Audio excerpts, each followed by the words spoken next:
রাতের অন্ধকারে উদয়পুর জগন্নাথ দিঘির পূর্ব ও পশ্চিম পারে পার্কের ভেতরে 29টি ছোট বৈদ্যুতিক লাইটের খুঁটি ভেঙে ফেলেছে দুষ্কৃতিকারীরা। তছনছ করা হয়েছে গোটা পার্কটিকে, ছড়িয়ে ছিটিয়ে ফেলে দেওয়া হয়েছে লাইটের খুঁটিগুলি। এই ঘটনা রবিবার সকালে দেখতে পায় প্রাতঃভবনে বের হয়ে পৌর নাগরিকরা। কেন এই ধরনের ঘটনা সংঘটিত করা হয়েছে রাতের অন্ধকারে তা বুঝে উঠতে পারছে না শহরবাসী। যেভাবে একের পর এক পার্কের সৌন্দর্য নষ্ট করা হয়েছে তাতে একেবারে সন্ধিহান শহরের সমস্ত অংশের জনগণ।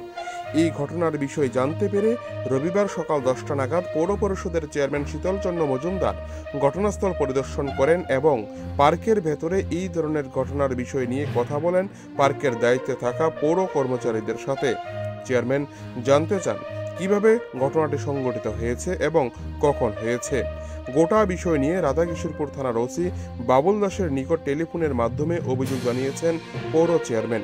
তিনি জানান, লিখিতভাবে মামলা দায়ের করা হবে থানায়। রাতের পুলিশি টহলদারি যেন দেওয়া হয় পার্কের চারিদিকে, এই বিষয়ে চেয়ারম্যান থানার ওসিকে জানিয়েছেন গোটা বিষয়টি।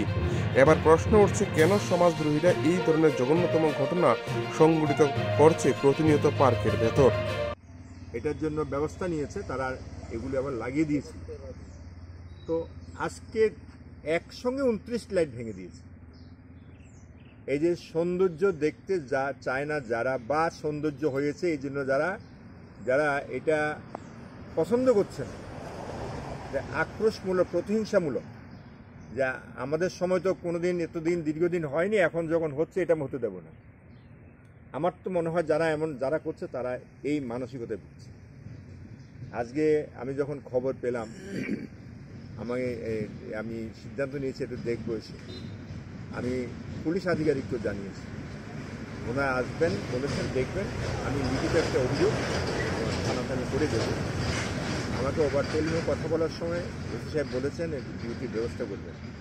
আমি একটা অফিসিয়াল লেটার ওনাকে আমি পৌঁছাবো এটা ডিউটির ব্যবস্থা করার জন্য। আমাদের এখানে ডিউটিতে লোক আছে, তাদের একটা নির্দিষ্ট সময় পর্যন্ত তারা থাকে, তারপরে থাকে না। রাত্র 10টা অবধি সে লাইটগুলি থাকে, তারপরেও কিছুক্ষণ ছেলেরা থাকে, তারপরে তারা বাড়িতে যায়।